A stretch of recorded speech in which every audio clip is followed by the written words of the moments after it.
Welcome everyone to another episode of Two Men No Hope. Another Friday, another episode. And with me as always is Jamie. How you doing, man? I'm good. Happy to be back. Yeah, I know. It feels like forever between recordings. But unlike our guest today, because we know that Brian, who we normally have on the podcast, is a labour master, and he puts the whip out with his co-host. So, but we're lucky enough to tear one of them away today. We have Ant from the Reviewing History.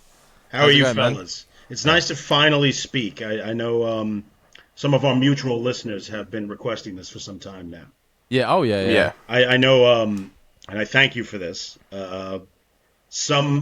When Brian first came on your show, I know it was several months ago, maybe even close to a year. Immediately, we got a response from some of your fans who kind of came on over. And I thought that's good. Great, and really just an ego boost for us to have some people from across the pond listening to us, to have anyone listening to us, really. But thank you so much, and thank you for having me. Oh, no. More than happy to, man. It's our honour, mate. Brian's a really good guest, and he's always He knows how to talk. I find that he's one of the easiest people I've ever met to talk to. He can talk to anyone about anything, and he doesn't shut up either. He takes over anywhere it goes. You have to yell at him. Yeah. The first episode, the editing was so easy because it was just mostly Brian. And then the next time he came on, it balanced itself out because I think we knew to sort of like interrupt him. Yeah. But no, it's always a good laugh. Yeah, he's a good time. And he's kind of like, as far as our show's concerned, the catalyst behind the whole thing. You know, he was the guy that knew the Tell 'em Steve Day people, and kind of he's the ambitious one. I'll say that. He likes to push me and Steve to kind of make things happen. Whereas if it was just left to us, we would just do nothing. So yeah, because I think he told us you guys record something like 3 episodes ago. We used to do 3. Me and Steve revolted from that because it was just it's crazy, man. That is crazy. We're back down to 2 or 1. We prefer 1 because you do 3 in a row, and by the third one you're just burnt out. The third one always suffers as far as quality is concerned. Yeah. How about you guys? Just the one a week? What do you do? We tend to because we release like short mini episodes like on Monday and Wednesday. So we record. We try to be ahead, but we're always behind. There always seems to be a time that we're behind. always seem to fall behind. I know. Just speaking for myself, my wife hates Brian. Hates that he has us recording on our weekends. You know. Oh yeah.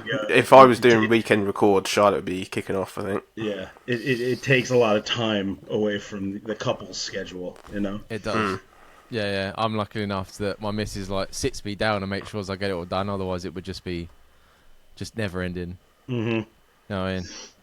But Jamie's always on holiday as well, so that messes things up. I was just looking at some of the clips you guys have up on social media, and I realized you guys get around, or at least you do, Jamie. He does. Take a lot of flights. Yeah, my wife's got expensive tastes. We we go abroad. We have a place in Portugal, and then we go probably about 2 other places a year, so 2-3 holidays a year. I didn't realize I was speaking to an aristocrat. Yeah. You should have the posh accent. No. I married up. You guys are known the UK. You guys are known for traveling abroad. Us Americans, we kind of stick to our own shores for the most part, and then when we do go out, people hate us. So we're loud. Yeah, when I was in Greece, actually, there was a lot of Americans there because there was a cruise ship. Yeah, there was we do like a good cruise. Shitload. Yeah. I don't know why I'm saying that. I just got back from Canada about a week and a half ago. Oh, I love that Canada. Counts. That's kind of like going to see your neighbor's house. But, yeah. I was in Montreal, so that was a lot of fun. You guys ever go up to Quebecois? Toronto, I normally go to. Okay. Yeah, I've got a mate that lives there. Been there. Oh, it's really nice. I don't travel pretty much. I've always been skint. No money, so I don't travel hardly ever, but I always go try once a year to go see him. But it's a different world, man. Him, the band? No, my mate. He comes on the podcast sometimes, mate, Jim. Oh. But he's there with his wife, and so good. Looked forward. Yeah, he moved out there a few years ago. Didn't it? How many years ago? It must be years ago now, isn't it? 10 years? Something like more than that. Because I think for Canadian citizenship, I think you have to be there 10 years. Oh, really? That's about right. Yeah, so I think it must be like 15, maybe more than that. They the stereotype around these parts is that Toronto is like New York light. Like I know when movies want to film in New York but they can't afford it, they go to Toronto because it kind of looks like New York. Yeah, they have their own walk of fame, didn't they? Like stars. Yeah, I think they do. Yeah, I wanted to go see, but I never got around to doing it because what's the one? The guy from the Ghostbusters got one. Oh, what's his name? Right, Dan Aykroyd. Dan Aykroyd. Yes. Yeah, because he got blown by a ghost on camera. Yeah. The crystal head guy. Yeah, but so I went to go see that. He's a nut job, but I love him. Have you good vodka? Did you ever notice his cameo in Temple of Doom, Indiana Jones? No. He's in it for about 30 seconds. Dan Aykroyd. Oh, really? No. It's right in the beginning when he's getting on the plane to escape from the Chinese mafia. You know what I'm talking about? Yeah. Yeah, he's the British guy that kind of helps him and gets him on the plane. And he's doing the most ridiculous British accent I've ever heard. But I don't think he's credited in the movie because he was a big star at the time. I have to go have a look. Yeah. Yeah, that's a weird callback. Like, there's no way I would have noticed that either. No. Not unless I hadn't seen it 800 times. Yeah, I was saying earlier, I was listening to your episode of 300. Mm-hmm. I love that.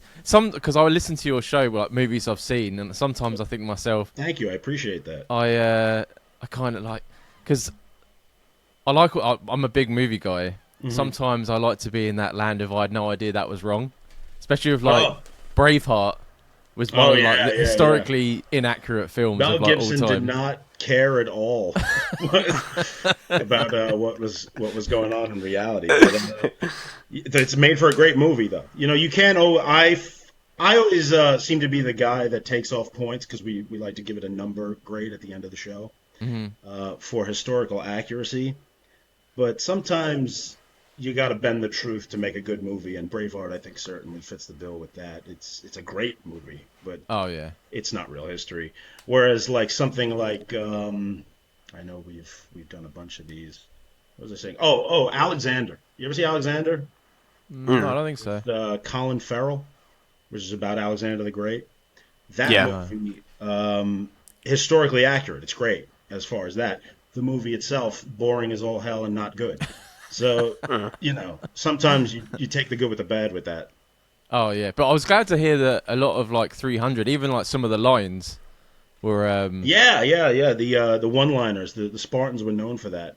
They call it laconic speech, which comes from them. They were known as the Lacedaemonians in Greek society. Like, they didn't call themselves Spartans. They were the Lacedaemonians. Yeah. All right. It makes was it in 300? Was it where that hunchback geezer's following them around the whole time? Yeah, the Gollum guy. Yeah. That I know you watched the episode, so you know when I first saw that movie when it came out, it drove me insane as far as the ridiculousness they put up on screen with monsters and goblins and goblin guys. But I was laughing because you were talking about the sex tent. He goes in and it's just a tent full of like. Brian called it the pleasure dome. Yeah. The absurd like Eastern debauchery, you know. Yeah. From the view of the Greeks anyway, and they would have seen it like them like that. If you go back to the Herodotus and some of the early writings, a lot of those. Criticisms they have of Persia is just how sexed up and gay they are. So they definitely thought of them as effeminate. Yeah, it just made me laugh because obviously I've seen it quite a lot of times, but I never because when he goes in, it's not like really loads of attractive people. It's like people. No, with, like, they're like monsters. Yeah. There's a paraplegic hooker, and he's like looking at it like, yes, this is what I need. You think he'd pick He'd be interested in attractive people. No, I'm a goblin man who goes for goblin men. So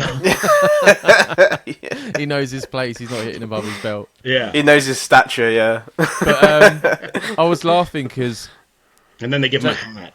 That's his big thing. everyone wants a nice hat. You know what I mean? Back then, hat was good. That part of the movie, I just couldn't handle it. Yeah, Jamie was saying we do like mini segments. So I have a bit on Wednesday where I read stories because I want to try and get better reading like the emails out for the show. And someone requested Greek myths. Mm-hmm. And now, I'm borderline retarded when it comes to reading things out, which you'll hear later. But I'm so happy to hear that Brian couldn't get the Greek names right because I am horrendous. Like, if you listen to my Greek stories, it's just stumbling over everyone's name. It's got to be over a year ago now. We did Troy. Oh, I love Troy. With Brad Pitt. Yeah. Him trying to say Agamemnon was like one of the most daunting things he's ever done in his life. I think he attempted it 100 times before he got it halfway right. He still can't do it. Yeah, Agamemnon, Herodotus messed him up. Herodotus, yeah. He would hear it, though. Like, you would say it to him right, and then he would repeat it back wrong. Yeah. Yeah, I could feel myself, like, virtually high-fiving Brian going, I know that boat, mate. Don't worry about it. Yeah. It's awful, like, especially because the book I've got is, like, a part story, part, like, historical. Mm-hmm. And there's sections where, say, like, when they're going for the Golden Fleece, like, and they tell you the whole crew. Was that Perseus? The Golden Fleece. I know that. I should know that because I've read it the other day. But yeah, so he goes through the crew, and it's like the worst 2 minutes of my life because it's like you just hear me going like, and I try and cut it out, and then I say the name wrong. But by the end of it, I'm just comfortable saying it wrong. That it sounds right now. And that becomes. I remember, the word abyss. This is when I was a little kid. I heard the word abyss. Actually, I read it, but I read it as ABs. And then until I was like 15, I would say ABs instead of abyss. And people would look at me like I'm stupid. Just because that became the word in my brain. Oh, no. So what? We have a word in the UK called chav. Have you ever heard of the word chav? Those are sluts, aren't they? The chavs. No, it's like slag. I'm thinking of slag. Yeah, you're thinking slag, yeah. Slag, yeah. Slag, that's the one, yeah. Slag, yeah. That's a brilliant word, slag. I love that word. There's a word called chav, which counts as house and violent. It just means that, like, rough, like, kids want to be gangster type kids. Wiggers. We call them wiggers. Yeah, similar situation. And I only read it in a newspaper, so I went to school thinking that it was chavs. And everyone ripped into me for about 2 years because I called chavs chavs. They were like thinking that I come up with this posh way of saying it. Oh, chavs. Chavs, yeah. Whereabouts in the UK are you guys from? Are you Londoners? Close. Nearby, about 20 minutes outside of London. Okay. My grandmother was from a town outside of Birmingham called Warsaw. And I'm told that is where Ozzy and Rob Halford are both from, so I like to tell them. Yeah. Dan lives in Scotland now, though, don't you, Dan? Mm-hmm. Yeah, I moved up like 8 years ago, yeah. I couldn't handle it anymore, man. I'm an English person that hates the English, so I had to get away. Okay. Yeah, I mean, standard stuff. Scots, then. Yeah, funny enough. I imagine they're a bit more rough and tumble. You say that, though, but they've always been really nice to me, so... Yeah. It must have been a different era, unless I'm just fitting quite nice. It is strange when you go to Scotland because people speak to you. Where the closer you get to London, the less people speak to you. Like if you speak to someone in public that you don't know, it's like frowned upon down here. Like people just think you're a fucking nutcase. But if you're in Scotland, everyone's chatting to each other in the street. They're just nicer. They're friendly. Yeah.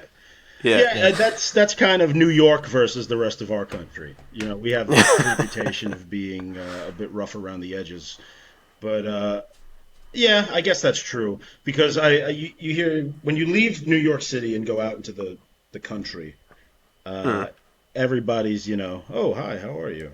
Whereas we would never do that. It's always mindful business. Keep your head down around here. Yeah, And, look at the ground.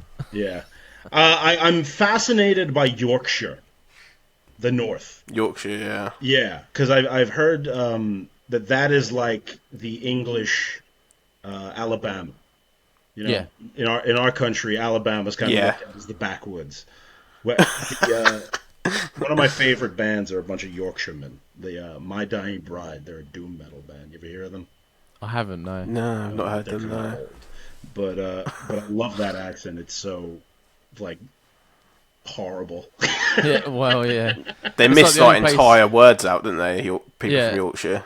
You go in the pub and there'll be that one old guy that no one understands, but they all speak to him anyway. Yeah. Yeah. It's like, do you ever watch Clarkson's Farm? No, I don't know what that is. Jeremy Clarkson? He did Top Gear. Oh, okay. Yeah. Well, he does a new show on Amazon called Clarkson's Farm, where he had a farmland, and the person that he paid to look over it was retiring, so he was like, "Oh, fuck it, I'll do it." Mm-hmm. And there's a guy in that fixes his walls.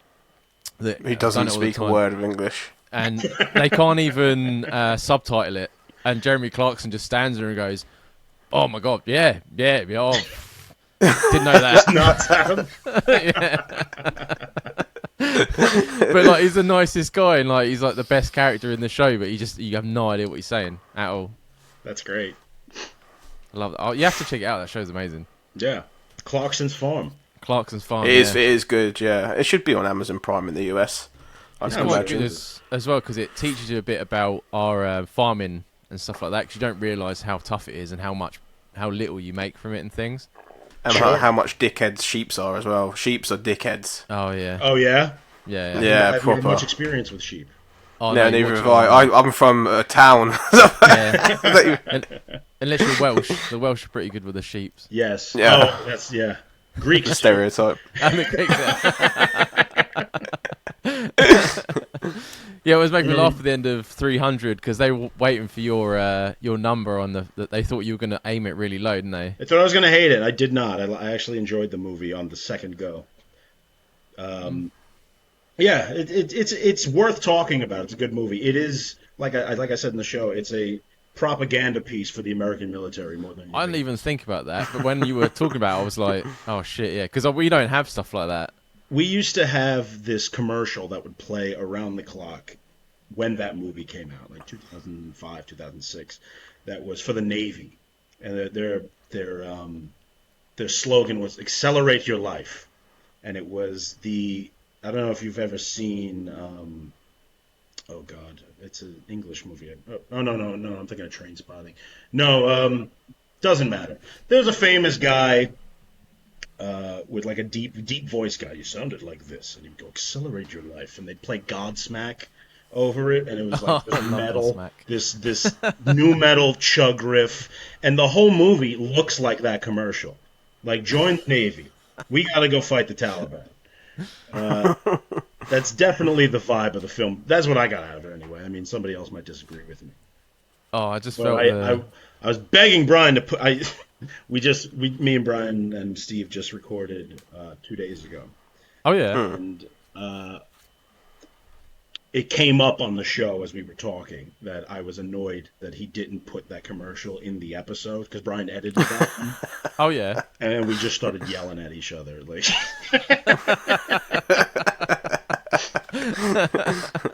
Yeah, that would have been good because we don't know it over here. But yeah, because when I messaged Brian to pass message to you, I was like, I love the episode, and I was like, the part with the wife and the government and that is completely and utterly pointless. Like when I watch it now, because if you put it all together, it's like 15 minutes of content for the whole film, and I just skip it. I mean, why can't you just have? It takes away nothing. No. It's a weird take on the democratic process as far as what they're trying to portray. Because the classical story of Thermopylae and the 300 is like, this is the battle that saved Western civilization, right? The Eastern Horde has come. It's going to kill the Greeks. It's going to kill Athens, which is the birthplace of democracy, and there's going to be nothing left but tyranny. And then every instance in the movie where they portray the democratic system is negative. Mm-hmm. You know, they have Gorgo, who's Leonidas' wife, played by Cersei Lannister. Don't ask me her real name. No. She wants to get this council moving, and the way that they get it to get the system to even function is she has to bribe someone, and it's very explicit. And everybody understands that. It's like the cost of doing business is we need to bribe the people that are involved in the system to even make the system function, and then it turns out that that bribe itself is rape. You know, she has to be raped by senators in order for them to even consider bringing the army out to save themselves. It's this weird suicidal thing. And then on top of that, I got into it on the show with the religious aspect of everything. Yeah, it's a weird choice, and it's not a necessary choice in that movie, in my opinion. No, so, it weren't in the comic. It was completely and utterly. But Have there's you read that. the comic? Yeah, I've got it downstairs. I got like a hardback version of it because it was back then one of my favorite movies. But like. I said to Jamie before in a previous one, I hate the rules they have towards like books and movies and things like that, where they have to have that female character, they have to have that love interest. And even in the film where they were saying, even though he loves her, a Spartan will never say "I love you" to his wife, and it's like, well, then don't bring it up then. Like, what's the? Yeah, you know I mean, you just doesn't that feel like that's more of a new thing? Like the more woke we're getting, it's definitely coming more and more. No, I think I always felt that sort of like you can't just have a straightforward. I'm trying to think of like examples, but there's always that, especially with like everyone's seen the Green Lantern movie, which is an absolutely terrible waste of time. But like the original story of that, there was nothing to do with his missus. Like the first Green Lantern, he left the planet for fucking years. He was gone doing like training and going the galaxy. That was Ryan Reynolds, right? Yeah. But they had to have this female character that he was in love with for like the whole movie. Mm-hmm. That was the whole I wanna jump in and join you on this, but I'm the guy. I didn't see it. Oh, it's not worth it. But that's the only thing I could think to come to mind because that really annoyed me about that film. But it's just that whole. Did you see the Zack Snyder extended version of Justice League? I didn't see any version. I'm not the superhero guy. Unfortunately, these are just terrible movies because they have to have that female character. Because in the extended cut, it was like 4 hours long. Mm-hmm. There's just a scene of Lois Lane going to Superman's grave 4 times. What? It's basically the same fucking scene, and you're That's like, the Snyder cut. Yeah. They didn't get in the cinema, and you're like, the first time you're like, oh, you know, she's going, she gives coffee to the police officer, and then she stands and she gets a bit mopey, and you're like. Okay, yeah, she misses him, and she still thinks about him. That's fine. Mm-hmm. Comes again. Basically shot scene for scene. And then it comes back again, and you're like, holy fuck, how many times do I need to see this? How redundant. Yeah. 4 hour That was like, cut. We talked about Gandhi on the show, the movie Gandhi with Ben Kingsley from the 80s. Oh, yeah. That movie is just the same sequence of events 4 times. Like, he gets arrested... he gets out, he complains, and he starves himself. And then he does it 4 times throughout the whole movie. 4 hours of just that happening over and over again. Not a bad movie, though. No, I haven't seen it. Oh, fucking hell. Jesus Christ. Yeah, sometimes you got to trust that the audience are actually watching the thing and they get it. Mm-hmm. Yeah. You know what I mean? Or just right at the bottom, because sometimes, what film was it? And I come out of it. Oh, the Queen movie. With the Freddie Mercury movie. Yeah. And I come out and I was like, that made no fucking sense. And everyone's like, what do you mean? I was like, for once you couldn't fit his entire career in one movie for a start, but not once did they put up a date or like this is like a year from what you've last seen. It was just cuts of his entire life. There's 1 minute where he just found out because he had like a really bad relationship with his dad. Mm-hmm. And he didn't like that he was gay. Yeah. You had no idea that was happening until he got AIDS, and then all of a sudden he's at home with his dad. Didn't know? What, that he had AIDS? No. That's what I mean in the movie. It's like his dad's not mentioned, and then all of a sudden he's at home going, and his dad's accepting him in, and you're like, hang on a minute. Like, what? Are you saying because of the time jumps, you mean? and there was no like indication of the time, so it could have just been the next day. He's got yesterday he got AIDS. Oh, now he's dying. It's like, I mean, like, what the fuck is going on? Yeah, I know. Yeah, what a rough fucking. It's like the life of a fly, isn't it? What a thing to pick up on that film, because I didn't even think about that. Oh, I'm just overly critical because I was really looking forward, and the actors and everything were great. It just I have a theory about the song, the Elton John song "I'm Still Standing." You ever see that or hear it, rather? That's one of my favorite songs. Yeah, it's a great song. Mm-hmm. But the music video for it may be the gayest thing ever put to film. It's him dancing around on the beach with a bunch of buff guys, like in bathing suits and like doing exercises and stuff. And he's just, I'm still standing. I think, and it came out in like 1988, 89. I think that's him yelling at AIDS. Like, you didn't get me, AIDS. I'm still standing. While he frolics with a load of men. Yeah. I love in the film as well, like, they did that identical, like, scene for scene. Yeah. They recreated that in the credits, right? Yeah. That was such a brilliant story. I never thought about it that way, but it makes sense. Right. I'll do the disclaimer and then we'll crack on with the emails. Sure. Okay. Please remember that all the opinions in the show are those of the host and should only be taken as food for thought. We're in no way telling you to do anything. Everything is kept anonymous for the safety of the listeners and no information shared to anyone else. If you are easily offended by people's opinions or views, then thank you for making it this far, but this is not the podcast for you. See you later. Now please enjoy the rest of the show. So, have you listened to the show? Did Brian explain? I have listened to several of your episodes. I've listened to all the ones that he had on. Your emails are way better than ours. Well, we sort of open ourselves to them. Yeah, so like you can say whatever you want. Like the listeners expect, your honesty and stuff like that, but obviously no racism, standard stuff. Okay. Yeah. I know you shouldn't have to say that nowadays, but someone might get excited. Someone might be trying to be controversial. But yeah, be as honest as you want. You know what I mean? Sure thing. The listeners don't mind it.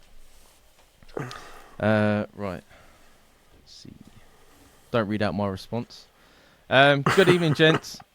Daniel's birthday episode was fucking epic. Jim was a good guest. Can't wait to see him come back. I was pleasantly surprised when it wasn't a D&D episode, as he gave some sound advice. The D&D episodes are coming back. Everyone seems to be enjoying without them, but they're definitely coming back. You guys have Dungeons and Dragons live on the show? Yeah, so we've done it a few times, yeah. Yeah, Jim... A couple of times. Does a lot of stuff with... Oh, it depends on what Jim does. The first episode was Aliens. Okay. And we landed on... It was the Aliens 2, so it was that planet. Oh, okay, like the movie Aliens. Yeah. And, it was... we don't know what we're doing, so it's fucking insane. Yeah. I've gotten really into in the last 2 months Baldur's Gate 3. Oh man, I want to play that. It's fantastic, and it's the Dungeons and Dragons. I'm not even a D&D guy, but this got me. It's a video game in the Dungeons and Dragons world where you can kind of just do anything. I've never seen this level of freedom in a game before. Oh man, really? I want to play it so bad. I keep seeing the footage of a squirrel that keeps attacking people. Yeah, you can kick a squirrel against a tree violently. Yeah. And then someone's reaction was like, they didn't expect that to happen. I'm like, you're kicking a squirrel. What did you think was gonna come out of that? Couldn't believe it. But yeah, no, we Jim works with he started a Twitter account called Knights of the Braille because he's losing his sight. So he helps people with that are losing their sight or visually impaired to come together and play like D&D. That's great. So we'd never done it, and we were like, Jim, make us a game and come on and play it, and it just went from there. It was really good fun, so we carried it on. That's really great. It's charitable, nice. Yeah. Nice, nice to meet nice people. Well, there's that as well. Yeah. Are you still there, Jamie? Yeah. Yeah. Okay, you're gone blank on me. Am I blanked out? Am I? Yeah. It'll come back. It's all right. Riverside being Riverside. Oh boy. Yeah, as long as it's still recording. You're talking about. As long as it's recording, I don't care. Yeah. As long as there's sound.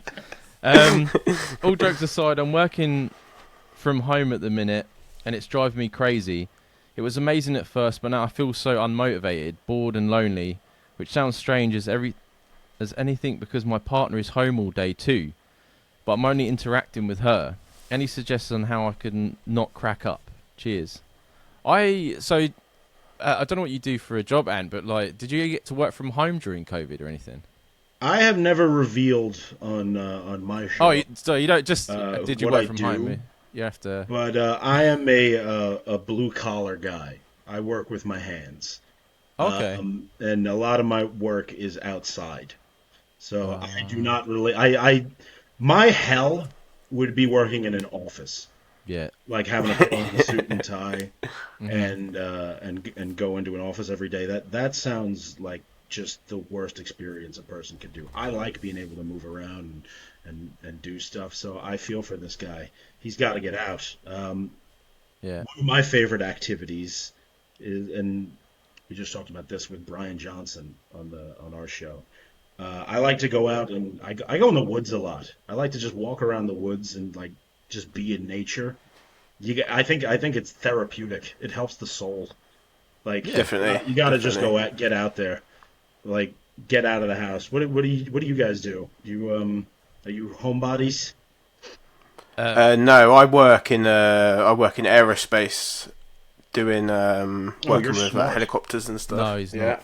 I'm not. Cut that in there. No. Throw you under the bus I found my way into it. Yeah, mainly helicopters. That's pretty cool. But if I've got a busy day, because I do 12-hour shifts, if I've got a busy day, sometimes I don't know what weather it is outside because I'm in a clean room environment all the time. So I'll be like, people will be like, oh, it's been pissing down all day, it's been raining all day. I'll be like, oh, is it? And then that's when I realise I need to get outside. I used to smoke, so that used to be my excuse. But now I'm not smoking, I don't go out as much. Well, smoking. Quitting smoking is very bad for your health mentally. It's bad for my UV. Yeah, see, I'm the same. I'm a butcher, so I didn't get to. If I could have done it from home, it would have been much easier, but they wouldn't allow it. Yeah.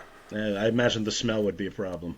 Oh, see, the people say that, but I'm not in that abattoir bit. I'm in so it's all done, and it's just basically like a chef's. It's like everything's clean. It's just meat coming in. There's no. But do you cook? Are you a chef? No, I just separate just cut it. Yeah, muscles and I'm not going to that. No, we're big advocates for the air fryer, aren't we? That's as close as you get to cooking. I can cook. Thank you very much. Don't salty my name on the show. I can cook. Even though Sabina, my missus, keeps having a go that I haven't cooked or anything yet, and I'm like, I didn't say that. What are you talking about? Yeah, it's hard, isn't it? Like when you work from home, but then I think. You have to treat it as if you're in an office, right? So you have like a schedule. You got. I find that a lot of the people that work from home, they slide into this thing where they just give up on life, like they won't get trust. Yeah. When you start showing up on that laptop or whatever you're doing in your pajamas, you've lost. Like you have to act like you're still part of the human race. Yeah. No. Otherwise, you're doomed. You're falling into a level of darkness that. You're not going to get out of easily. Yeah, I think after the first 3 months, when you've wanked yourself to death, being at home all day. How great are those stories about people that are on like Zoom meetings? Have you not seen it? They just start jerking off. Sabina sent me a video the other day, and you see the guy click the cancel his video, but then he hits it twice, so it blanks. It comes back. And then he leaves the room, and he comes back with a big tub of like squirty Vaseline stuff, and he puts it down, and they're going, Steve, don't do it, Steve, we can see you, and he's like, I would absolutely. Do you ever like if you're just jacking it, do you really need the Vaseline and lube? Like it's just so much work. That's commitment. Yeah, that is commitment. And this is supposed to be relaxing. I don't want to have big cleanup afterward. I still have my foreskin as well, so I don't need all that fucking lube and that's it, right? I see. We have a Gentile among us. Yeah. I'm still fresh. But You got the Yeah, smeg. like- You ever have to deal with smeg? Oh yeah, no, you got to keep it clean. I know. Yeah, if anything, I've still got it, but there's a lot more maintenance now. I think sometimes I'd like opposite, but I ain't gonna go through that. Do you guys know about the Opie and Anthony show over there? I've heard of it. I No. don't know much It was about a very popular radio show here in the States, and I was a massive fan of it for many years. And one of the guys on that show, his name was Sam Roberts. He famously had like giant foreskin, and would actually cover his pee hole. So when he No would way. piss, it would fill up the foreskin like a balloon, and he'd Oh, have to man. drain it out. So he got circumcised at like age 19. And whenever somebody brings up foreskin, because in our field that happens a lot, I think of Sam. There's always That someone sounds that comes to uncomfortable. mind, isn't there? Yeah. But yeah, I would have to treat it like like you're still in the office, right? So if like my missus was there, I'd be like, I need you to help me out with this. Like when I go for lunch breaks, you've got to be like a co-worker we're meeting for lunch. I thought you meant help me out, No, well, That would be good during if meetings. you're at home, yeah, you got to use that time up. But yeah, like you keep a schedule. You get up at the same time, go for your lunch, and then yeah, you need to get out of the house because then your house and your workplace are now one. There's no reprieve. Yeah. So you need to get out. Like I said, that's a really good go for a walk or something like that just to get the air and then. It seems so basic, doesn't it? Just go Yeah. for a walk. Hey man, I think it's that was the whole needed though, thing, because I think like People you, need to blow off steam. You have to be able to go to the pub, right? yeah. Oh, Yeah. the pub, yeah. yeah, exactly. Did they close your pubs? Yeah. Yeah. Really? Yeah. They closed everything. Everything. And Was then- like, the only thing that was open was supermarkets. Right. Yeah. And And liquor it was stores. it was ruined because like when you went to the pub, you couldn't interact with anyone, and you had to like sit like 3 bar stools apart from each other. So the whole point in going to a pub to interact with people, you weren't allowed to do. You couldn't go to the bar because you weren't allowed to talk to the. Yeah. So it was Did I ever tell you about the first time I went to the pub when lockdown restrictions were still quite strict and you weren't allowed to leave the table? I don't Me and think so, two, me and two of the lads went, and we weren't allowed to get drunk in pubs, which was fucking ridiculous. Wait, They were only allowed to eat. Hold up. You weren't allowed to get drunk in pubs? Yeah, they were because like if they you were got maxing you So out you for can like have 2 two hours. and then you have to leave? Yeah. Oh So my god. what we did, point? Exactly. Yeah. Exactly. exactly. What we decided to do is we booked, because you had 2-hour slots. We booked a table for like 4 o'clock, a table for 6 o'clock, a table for 8 o'clock, and a table for 10, Okay. 10:15, and we just jumped between tables. Each guy And books.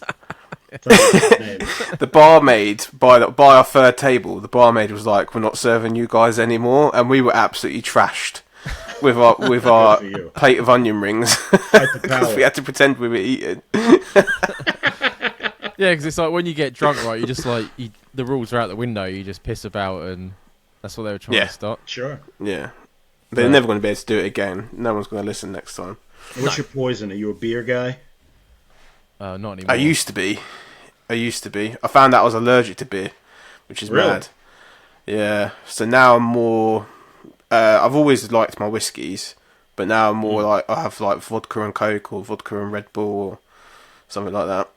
One of the reasons I was just in Canada was to get my hands. I bought a couple of bottles of this stuff I love. It's called Sautillier. It's Quebec maple whiskey.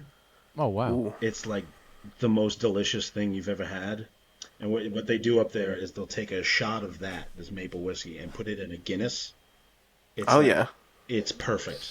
It's heaven. And you cannot import it into the U.S. for some reason. They won't send it to us.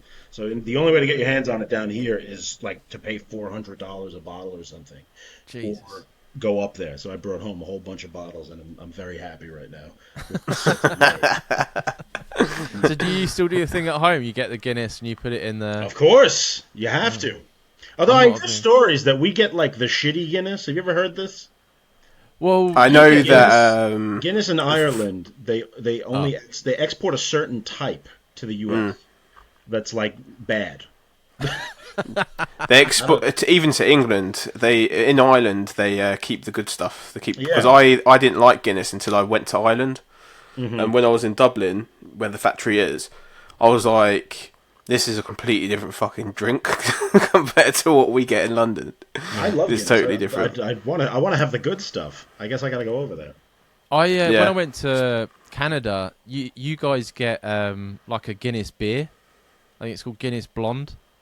Yes, we have that. Yeah, we can't get that, but that's actually I actually really enjoyed that. Yeah, that's not bad at all. Yeah, we don't get it. That's an American Canadian thing. Mm. Oh. Bastards. At least There's we always got something in there. But yeah, the reason you're feeling unmotivated is everything is because obviously you're at home, you're at work, your house is not your home. So the easiest thing, like Ant said, is just to get out and just do, get some fresh air. Try and push yourself to go out and like meet your mates and things like that, just to break it up. You know what I mean? Yeah, I do think structure helps as well, because if it was me, I would be cramming all of my work into like an hour and then fucking around for 8 hours. That's what I would be doing. I'd get one of those things to put my mouse on that vibrates to think I'm at the table. I just be sitting on the toilet the whole time, yeah. Jamie, I just realized that your outfit, you're like Mr. The Bronx right now. The run almost, yeah, shirt, yeah. The Knicks hat. Have you come over here? I haven't. I've not been over there yet. No, I'm a massive NBA fan, so I've got probably about 20. Oh yeah, every episode's a different hat. Yeah, different hat. I've got about 20 different hats. I'm actually a Boston Celtics fan, so okay. It's a bit sacrilege wearing the New York hat, but I wore it because I like the colour. Yeah, but people in Boston hate New York more than they like Boston. They're like rabid animals. Like if they see, if you drive through Massachusetts with a New York license plate, they give you the finger and they'll just like fuck the Yankees. Love it. I find their accent is amazing as well. The Boston accent is amazing. Oh yeah, Boston, round the corner from Boston. Yeah, I was saying before that. There's a guy on TikTok that his missus from Boston, and he asks her things to wind her up. And the Barbie movie came out, and all the comments were like, "Ask her about Barbie," and she's like, "Barbie, fucking Margot Robbie." Yeah. he's like, "What is that? We're going to see Barbie." Wicked shit, dude. Oh, love it. So yeah, hopefully. Philadelphia? Yeah. I've seen that. That's the most unattractive accent in the world, the Philadelphia one. Really? Yeah. You haven't heard the Liverpool accent. Liverpudlian accent. I know the Beatles. That wasn't that bad. I'm sure they do well. Oh, they're posh. They're posh. They're posh. When you hear the real Liverpudlians, Jesus Christ. Yeah, Paddy the Baddie, his accent's quite thick. Yeah. But yeah, hopefully. I mean, it's been a couple of weeks since your email, so I'm sure you got into routine. But yeah, try that out and see. Let us know how it goes, and we'd like to hear from you again. I think he has emailed in quite a lot. So this listener says, "Hey, just to let you know, my wedding went well and the weather was amazing. We're going on the honeymoon to Cancun, Mexico in November, providing I get paid for my last freelance job." So we had a listener email in, and he was having like a wedding abroad. Okay. And he wanted to know the destination wedding. Yeah, he wanted to know whether every guest ever. Yeah, his was like, should I pay for other people? And we were like, fuck them. Like, it's only about you two, fucking. Yeah, I mean, you're trying to weed the cattle from the sheep, right? The goats from the sheep with that one. The true believers are going to come. Everyone else, you don't need them. Exactly, and it went well, so he did the right thing. Good for him. There in the Caribbean. So he says, as an Cancun. As an overweight man getting on a plane, I always worry about people talking about me. I know you've both flown in the past, and Jamie has mentioned it before about giving people space. Do you think I'm overthinking it because I feel like it's coming and getting in the way of me going places? What do you think? Yeah, you're definitely overthinking it. Just sit in the aisle seat. That's what I do. I'm a big guy. I just overspin into the aisle. No, and I'm not hurting anyone. Do you know what I mean? Not annoying anyone. That is a necessity. Speaking as a man who has become fat over the years. Yeah, flying is a fucking nightmare. I hate it. Yeah, oh yeah. Shit, yeah. Yeah. I remember we went to Las Vegas for Brian's bachelor party, and I spent 6 hours jammed between another fat woman, and not that I am a fat woman, I'm a fat man. I identify as a fat man.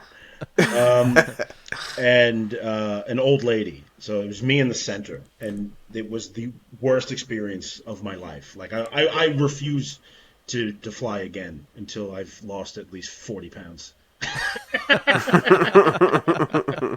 I think it's the only person that bothers me on a plane is a smelly person. Smelly is bad. Yeah. Smelly is very bad. I can handle overweight people because they just want to sit. They're uncomfortable as everyone We're else. all horribly embarrassed. Yeah. You're stuck in a little tube with all these people you don't know. But Like sardines, yeah. But if you put one smelly person in there, I swear to fuck, Well, a smelly person has no reason to live. They should be killed. Yeah. I agree Yeah, totally. especially there should If be you like a can't hat. control your smelliness, you lost control of everything. There should be like a torpedo tube on a plane. They'd be like, oh no, everyone's voted you in there, get in there and just fire you out into the fucking... Release them down the toilet, innit? Yeah, There's like done. a fucking slot, it just lifts up. The worst experience I've had, believe it or not, I've talked about this on the podcast before on a flight, is I had two midgets next to me, or two dwarfs. That actually sounds pleasant. Yeah, small people. And maybe. I thought, this is amazing. I'm going to have loads of room, all this stuff. They brought steps in. They had little steps to get down off the fucking seat. They were putting... He brought their own steps? He brought his own step, yeah. It was insane. He was some monogrammed, Spanish isn't it? guy, and he kept pulling out his laptop, putting it on the thing. Then he was like leaning against me as though I was like a fucking cushion for him. And I was like, the guy's about 4 foot. This should be lovely for me, but nah, he was a right dickhead. So I don't think size matters unless you're massively obese. Yeah, but they make you I pay think for you should 2 be seats fine. over a certain size, don't they? Yeah, Yeah, that's what they did to Kevin Smith. You remember that story when it happened? I remember that. Vaguely, yeah. He went on a plane and the airline forced him to pay for 2 seats, like publicly, and he made a big stink about it. And then Honestly, That'd be Yeah, horrifying, wouldn't it? catalyzed him to start to lose weight. He's all skinny now. I know, he looks really strange, especially when he does Silent Bob. He looks really... Yeah, fucking- Silent Bob is weird now. Yeah. He's got turkey neck. And he doesn't even bother getting a smaller jacket. He just wears the same size The jacket. same big like someone jacket, that hasn't yeah. accepted it, yeah. It's like, was that now he's got a hiding place for Jay when he's in trouble? Just get the fucking jacket. And it's like a Bob with a hump. But, yeah, no, when I come back the last time from Canada, I was like... How long's They that let- flight? Just curious. it's okay. I'm old How now. long? My knees really hurt. Oh, 8 hours. 8 hours. Which is nothing for an American. And That's how long it takes for me to drive to work. exactly, yeah. No. So yeah, I was like looking at my ticket and I was like, oh, I'm one of the first people on. This is weird. So I went on because I don't pay any extra money for that. Mm-hmm. And I got on. I was walking down the plane and I saw my aisle and I was like, there's someone sitting there already. And I got there and it was the frailest Indian woman you've ever seen in the aisle. And I'm like, oh, I think I'm Gandhi's at wife. the window. Yeah, basically, yeah. A bit like her as well. I was like, oh, that's my window seat. And I swear to God, it took about 10 minutes to get up. And I was like, I cannot Oh, pee mate. now for 8 hours. So I refused all water. I didn't go to sleep because I was like, if I sleep and wake up, my body's going to want to go for a pee. It was the worst flight ever because I'm too English for my own good as well. So I didn't want to disturb her during the flight. So I just sucked it up the whole fucking way. And You then when wanna we break her. landed, she was the last one to get off. So I just had to sit there and wait for it. Oh, man, yeah. Every flight I'm on, I gradually get drunk, so it doesn't matter. Smart move. Yeah, I'm I up was- and down, up and down, up and down all the time. Nah, fuck, I hate it. I always think to myself, like, I should just book the seat next to the toilet. Because sometimes I think to myself, I'm going to go and I'm going to, like, bad You don't stomach like or smelly something. people. How are you going to sit next to the toilet? Because That's I have true. a dodgy stomach, and I think to myself, if I have to go in there and make a smell, at least I'm smelling it. You know what I mean? Like put your it- own brand, do you? Yeah. Everyone likes their own brand, you know what I mean? That's what it is. But yeah, no, you're definitely overthinking it. Loads of people of all different sizes go on the plane. I said that unless you get on there and you make a scene or you're really agitating other people, no one even will notice. The person next to you will notice. I promise you that. Well, there's that, yeah. But who gives a fuck? Yeah, I mean, it's not like you got to bump into someone on your holiday, yeah. Be selfish when you get on a plane. It's the only way forward. It is, yeah. Or you end up sat next to like Gandhi's wife, like I did, and you, holding a pee in for 8 hours. So this listener says, "How are you doing this week, gentlemen? I watched the Boondock Saints you both recommended on the show, and it was a brilliant film. I cannot believe I missed it all this time. Have you seen the Boondock Saints, Ant?" It's one of those movies that everyone I know adores, and I've just never gotten around to watching it. Oh. No, it's great. I like shipping up to Boston too. Dropkick Murphys are all right in my book, but I've never seen it. I know I'm wrong here. Shouldn't it not be on the show at some point? Because isn't it based on real Is it people? a true story? I think so. Is it not? I don't know. Remember. I don't think so, but I could be wrong. Maybe I'm just hopeful then, because you want people like that in their life. We just did this movie, The Burning, which is a slasher movie from 1981. Right? It's about campers in the summer camp type situation, and a guy with big hedge clippers comes and murders them all. And and it has nothing to do with reality. It's based on shit. But the only reason we did it was because Brian Johnson from Tell 'Em Steve Dave, we were too scared to tell him no. And that's what we wanted to do. So we've really stretched the concept of the show to its absolute limit with that one, and I'm desperately trying to kind of rein back in that getting out of hand. I wanted the show to be about, historical subjects and not so much just whatever the fuck. Because Brian's constantly trying to push nonsense. What was the Meet the Spartans he wants to do now, doesn't he? Yeah, shit like that. Bloodsport was one that he keeps like, oh no, there was a guy and he told people it was real, but it wasn't. He made us watch The Kingsman. Oh yeah. Oh yeah. And that's that's as far I think as we could possibly get away with, where it's like they kind of put real stuff in it, but overall it's a ridiculous action movie about guys beating up the Kaiser. Yeah. So. Pretty much, yeah. It says the script was inspired by real events. He said the director based it on stories he heard as a bartender in Los Angeles. Yeah, Boondock Saints, yeah. Isn't that in Boston, though?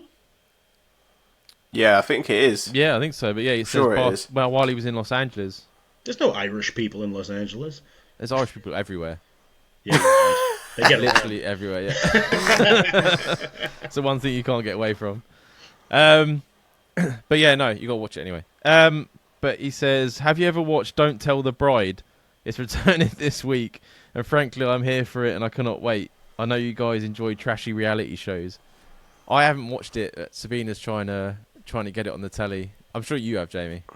I haven't started watching it. I've got so much to watch, man. But I've been too busy. But I will be watching it because me and Charlotte watch it every year. Do you watch reality shows, or is it purely like movies? No, but I have walked in on my wife watching a few, so I get a couple of them. You know what I like as far as reality shows go? Those like baking competitions. Oh yeah. I know that sounds absurd, but they're kind of awesome. Well, we got the British Bake Off. Yeah. Bake like the people that make cakes look like things. I get into that a little bit, and like when they work sugar to make it look like stained glass, I think that's pretty cool. Yeah. Oh yeah. We used to have a show on the History Channel here called Pawn Stars. Oh, I love. Oh yeah, I love that. Yeah. And Storage Hunters. I used to love Storage Hunters as well. Yeah. And there was American Pickers. Oh yeah. I used to love that show. The two closeted gay guys that go antiquing every week. TLC is like my Frank in all-time it, little favorite small channel. guy. TLC is amazing. It's just TLC is the freak show network. Yeah. Oh, it's so like, good. Let's find the most socially lost people in the world and put them on and pretend that it's like for scientific and we're being helpful, but no, it's just putting Honey Boo Boo on display. Oh man, I love Honey Boo Boo. That's so good. What it always used to wind me up was extreme couponers. Yeah. Hoarders, remember Hoarders? Hoarders is so good. There's a UK version which isn't as good because we're really sort of like the Americans and all that. When you're going through their stuff, they're like, "That's my stuff." And then the English people are just sort of like, yeah, you can throw it away. And then their face gets red because they're like, I don't want to say anything. They keep the stiff upper lip. Yeah, they're like holding it in, but they're like, I've got to be polite. So it's like, oh, fucking hell. No, Americans have no problems having mental breakdowns in public. Oh, that's so good. The best one of all time is the woman that her toilet clogs up, so she just starts going in a bucket and throwing it in the garden. Yes, I think I saw that one. Yeah, but then when the poo bucket got too heavy, she then got another bucket to empty the poo bucket. And it's like, why are you just making more buckets? What's going on here? And why are they keeping it? Yeah. Yeah. Like, I remember there was one where a woman was shitting in bags, in plastic bags. And she would keep them on her stairs. So, like, the stairs were lined with hundreds of bags of her own shit. Like, what are you going to do with that? She's like looking at the colour and she's like, oh, there's a bit of nutrition still in that. I'll put that later. Oh, man. Some people need to be put down. Yeah. I love shows They're smelly. like that, though. But no, extreme couponing would make me red in the face because I'm like, someone is actually paying for all that shit that you've just technically stolen. Because over here, you can't use multiple coupons at the same time. You just can't do that. Yeah. And those are the people that, if you were ever behind them online in the grocery store, you'd have to murder them. Yeah. Oh, hell yeah. I would be screaming in their fucking face. Because they say it as well. They're like, oh, right, I've been in here 12 hours now to go to the tills. And then it's like another 2 hours later. And you can see the servers behind the till just like losing the will to live. From someone that used to work in retail, I would be fucking wanting to kill them, man. I used to hate people with a trolley. I'm like, do you really need that much food? You can't do it small. Ugh. What was the show that your emailer brought up? Oh, Don't Tell the Bride. Is it Don't Tell the Bride? I'm sure that was what it was, wasn't it? Where is it? Oh, I don't know. Yeah, Don't Tell the Bride. Yeah. And what is that? Is that not the one?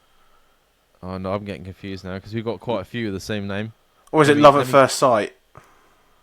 Is it one of those import someone from the third world and they get married? Oh no, that's. Oh no, I've seen some of them. They're fucking brilliant. That was 90 Day Fiance. Yeah, that was it. Yeah. Yeah. They had that no-neck guy. This was the one I was thinking of. A couple have given a certain amount of time to plan their wedding. However, the groom must plan everything in detail by himself while staying apart from the bride-to-be. Yeah, so the bride's got a sort of trust that the bride has no say in what goes on? No. She's going to be miserable. There's one that I think the woman turned up and he'd done basically like a tiki party wedding. Oh. And it was like flame torches and that, and she just walked off. She was like, what is this? I see one as well. He gets to pick the dress as well. He picks the dress. Everything. No. The man always goes mad on the stag do, doesn't he? He spends loads of money on the stag do, and then the hen do is always like in the local bingo hall or something. So it's really shit. So you're not having any fun because you're about to get married. Right. So, because I thought that was the different one. What's the one? The one that's out at the minute. Yeah, there's one where they meet and then they've got to get married within a certain amount of days. Isn't that 90 Day Fiance? No, this one's actually like they have no idea who each other are. They get put together. I'm sure it's Love at First Sight. Is that the one? Yeah, they pick each other and then they get a certain amount of days to get married. Yeah. And at the marriage, they can say, I don't. Yes or no, yeah. And they go through like this thing where they be like interviewed at the end of each week. They get interviewed.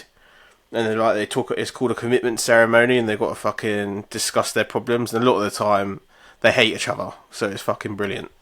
Makes sense. That's entertaining. There was one that my wife watched like a couple of episodes of about a year ago. I think it was on Netflix. I'm pretty sure it was an English show where they'd get I'm sorry, it was Australian. They would get two mentally handicapped people and put them together. Oh yes, It was Love on the Spectrum. Love on the Spectrum. Yeah, They were That looking for seemed- love. It's so good. yeah. Good. It's fascinating, but it makes you feel bad at the end. Oh Yeah. no, it was so like. There's a guy on there. I think his name was Michael. Like I wanted Yeah. to get on a plane and help him. Like he was the nicest guy, and I was like, and he always wear a suit, and he was really respectful because they're not interested in sex, right? They actually just want.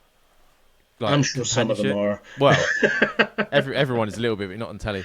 But I used to work at an Applebee's. I don't know if you guys know what that is. I see. Was it Brian that had a go at me because I was like, Applebee's is amazing. No, I absolutely love it. You're insane. That's no. I think it was Brian. Yeah. Applebee's is not amazing, but it is popular. Yeah, we have these casual dining restaurants, but Brian and I actually met at Applebee's. There was a guy, his name was Mike, and he was a slow guy, and his job was to roll silverware, forks and knives, in napkins. Oh yeah. Those would go out to the tables, right? But he was the horniest guy in the world.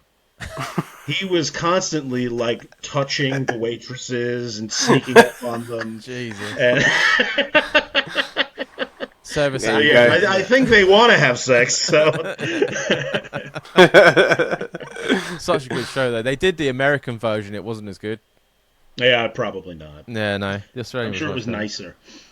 nicer. But I will look at it. I will watch the show. I promise. It's just yeah, like Jamie. There's so much to join in and watch. It's ridiculous. So this listener says, "Hey guys, I just lost my driving license for a DUI. I feel like such an idiot. I was driving back from my friend's house, which is only 2 blocks over, so I could have walked it, and I should have. It makes getting to work near impossible. I'm not sure what to do about it, whether to tell work the truth or keep it to myself. I'm thinking I may need to get a new job because of the whole thing. Any suggestions?" Oof, that's rough. Yeah. That is That rough. is rough.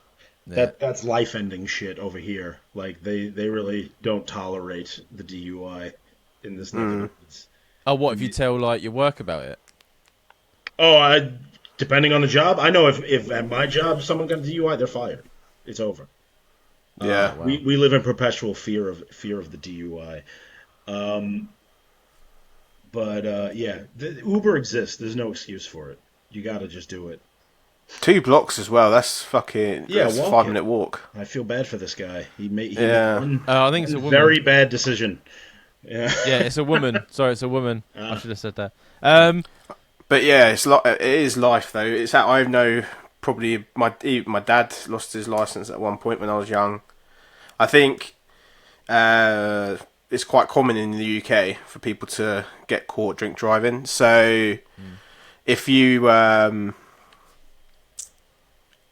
have to tell work. But if you don't have to say nothing, try and carpool with someone, or figure out a way to get to work. Like there's buses and stuff like that. There's got to be a way to get there. Yeah, because you're saving money, right? Because you're not paying for fuel, you're not paying for car insurance. Yeah.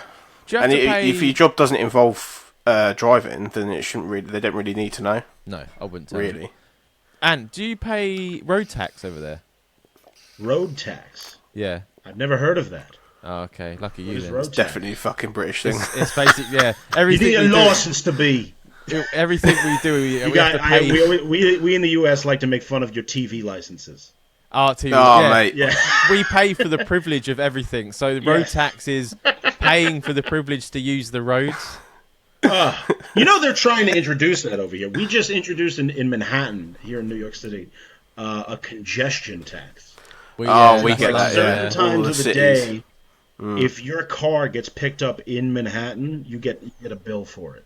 Yeah. Thankfully, I've been able to avoid that so far, but it's insane to me. Like you're restricting movement, to such an extent. Like, are you even free anymore? You guys have those 15-minute cities now, right? Like, what is that about? Oh, Yeah. well, you can only go for 15 Yeah, minutes. we can only be in the city limits for 15 minutes without having to pay. Crazy. Yeah, it's insane. Charlotte paid when we was in the Birmingham trip. Dan, do you remember Charlotte paid for the congestion charge in London? She paid for that when we were in Birmingham, so she had to pay twice. Can I tell a DUI story? Sure. A good friend of mine was at a bar, and he met two girls at the bar at the same time, and they had planned to now have sex. So he was going to have a threesome. He was very excited. Nice. So after drinking heavily the whole night, he jumped in his car and was now doing 100 miles an hour back to his house because he was very excited. And he got pulled over. He got arrested. He didn't have his threesome. Oh, man. And it was just a disaster of a night for him. He went to jail. Now, year goes by, and now me and him are going to go on a trip to Canada. We like to go up to Montreal, right? So I drive the 6-7 hours up to the border from where we're at in Staten Island. And at the border, they take us into the refugee detention center, and we have no idea why. And I'm sitting there with people from Afghanistan trying to enter Canada, and they're ripping our car apart. Just everything's getting taken. They're going through our luggage, and we're like, what the fuck is happening? They take him, and they bring him into a back room, interrogation room. We come to find out this was all because he had a DUI. They in Canada, you're a felon. If you have one. They're treating him like he's a criminal trying to cross the border illegally into the country. And that's crazy, man. We had to go back. They wouldn't let us in. Fucking hell. Yeah. What I thought to myself, I was like, if over here, if you were getting a threesome, I would just go to the police officer. I'm like, mate, I'll go to jail and You'd think that would help. I'd be like, give me an hour. Minutes. I mean, I don't even need 10. I was like, yeah, give me 5. That's 2.5 for each. Just let me, just let me get this done. He'd be like, yeah, right, yeah, high five. I'm like, if you want to join in, just escort me home. I'll look even better. That's a good bribe. That is a good bribe. Yeah. Just please understand, sir. It's a once in a lifetime. Don't do this to me. Yeah, there's always ways around it. I know in America, obviously, commuting and stuff's like a big thing, right? Like for a commute in UK, my is commute is 2 hours every day. Yeah, so I mean, I know bad. it's 40 minutes for fun. us is long. Yeah, I mean, that's so. But you are saving money.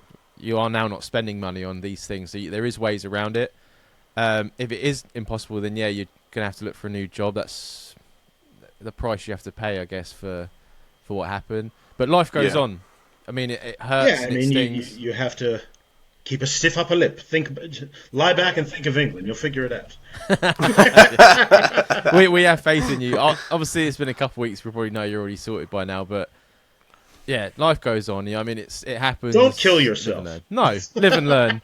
Live and learn. And it's a life lesson. Wherever you decide to email in, let us know so we can pass and let everyone know. But I'm sure it's okay. Everything seems bad when it happens, but after a couple of days, it's all right.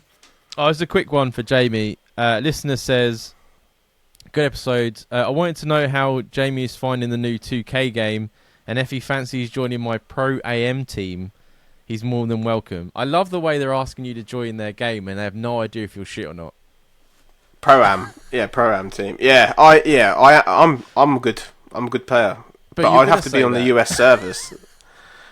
Yeah. What's that? NBA. I'm good. Yeah. NBA. Yeah. Mm.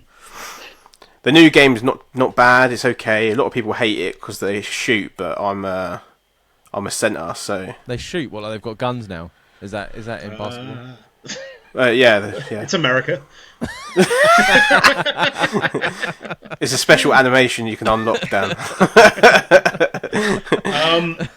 Are the Celtics good this year? I'm a bit worried about them. Pre-season, we've been doing all right, but. We've done a lot of trades at the minute, so I'm a bit concerned, but we'll see. We have to see whether I'm concerned that our centre is going to be fucking out on injury because he's injury prone, and we give some good players away to get him. So I know my co-host Brian is a massive. He's the sports guy on the show. Yeah, and he loves the New York Jets. That's his life. He's obsessed with them. And for months, he was telling me this is their year. They're going to win the Super Bowl this year. And literally, I don't know if you guys followed this at all. The fourth play of the first season game this year, they got this guy Aaron Rodgers, who's like Yeah. hailed as one of the best quarterbacks of all time. Like he's very, very good. And Brian was like, this guy is the ticket. He's going to carry them to the Super Bowl this year. And the fourth play of the first game, he broke his leg. Fuck yeah. Yeah, I heard that. Yeah, it's mad. Well, that's sports, isn't it? He was inconsolable. Like he called me up just like devastated. Like it was like he was shot, you know? He's like, no recording today. Yeah. That's it. Yeah, well, he wanted to do an emergency show where he could just vent about the Jets. He's like scrambling through like DVDs and that to try and find a movie that represents it. Yeah.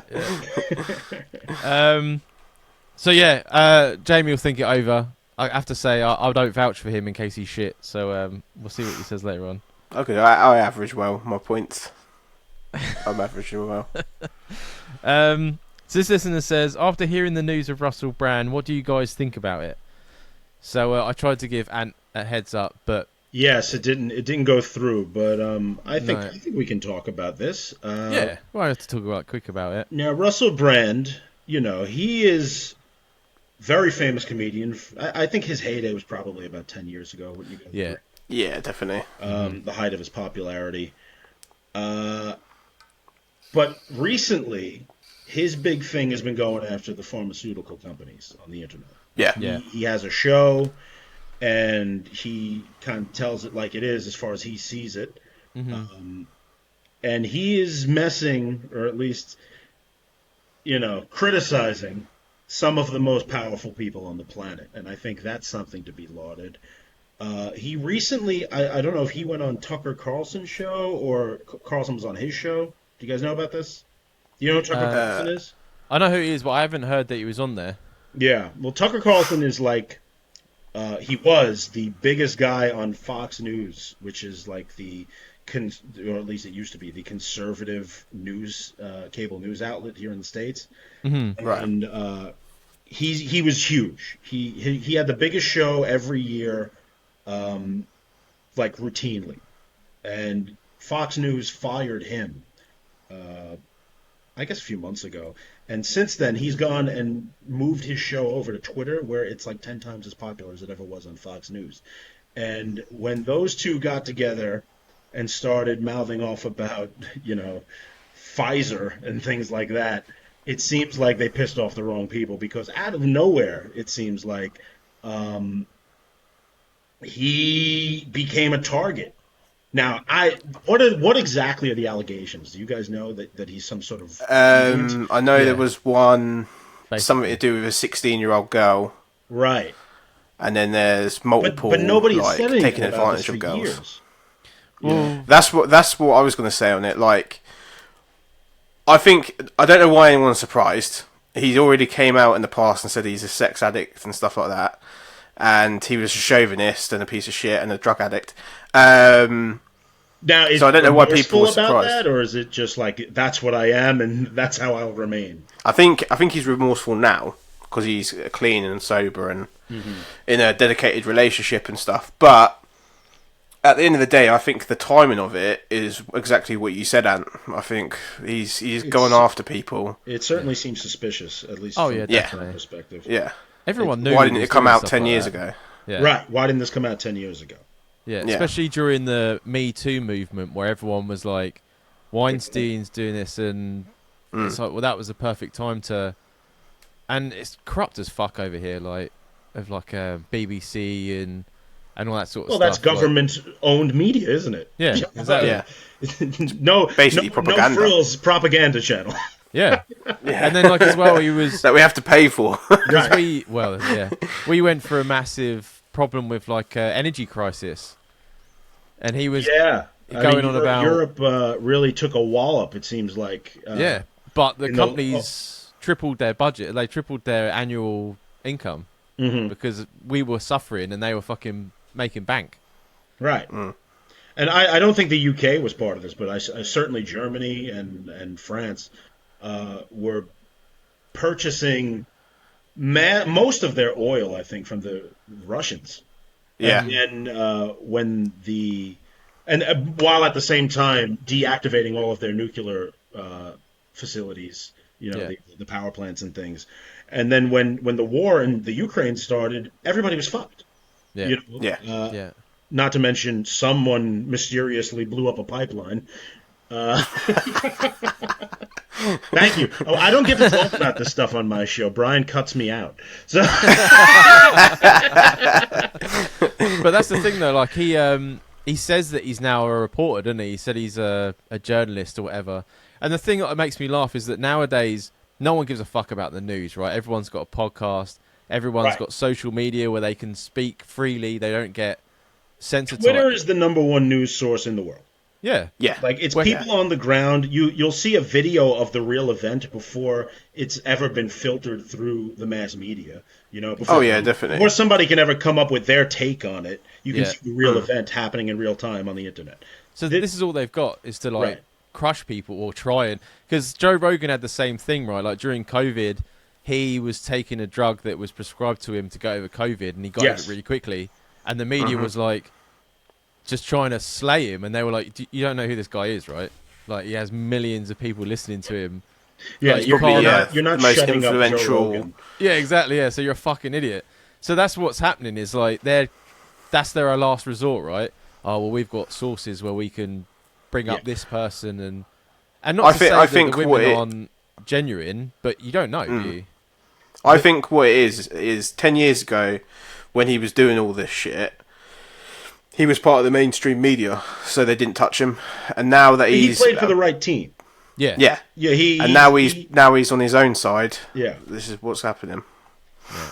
Narrative is everything. Yeah. And if you're someone backing up whatever the powers that be want you to say, you will be fine. You can say anything you want.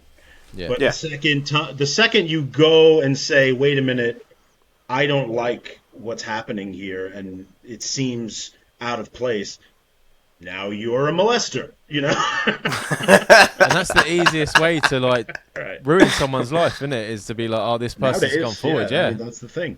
And don't get me wrong, I loathe Russell Brand. I've never liked him ever. Mm-hmm. I used to have when the people mention his names, I used to have involuntary spasms of cursing when he come out. He definitely. I never really followed his career all that closely. He's just an awful fucking. I hate him. And his girly-headed fucking. He sings rather loud and. Yeah. When you listen to him, he is grating a bit. I say he's like a race car. So when he starts talking really sort of slowly, and then he speeds up, and then he can't stop speaking, and then he's not breathing anymore, and he's like, and it's just 5 minutes without a fucking breath, and you're like, I don't even know what you're saying now, mate. That's how Dane Cook used to be over here. You guys remember Dane Cook? Yeah. He was a big comedian about 15 years ago, and it was always. Yeah, it's just like fucking hell. But yeah, no, even though I hate his guts, he's saying the right things for us, right? It's like, why are we getting fucked while they're making money? Why are we taking this drug that wasn't so tested? Yeah, so people's hearts are exploding. This is real. Yeah. This is important. So whether I like him or not, the things he's saying are correct, and I think it's all a massive conspiracy. This documentary just happens to come out when he's been on telly slagging off all these billion companies. It doesn't excuse what he did, but it's just the timing of it. The last vestiges that I think mainstream media and the giant Hollywood media apparatus is boomers.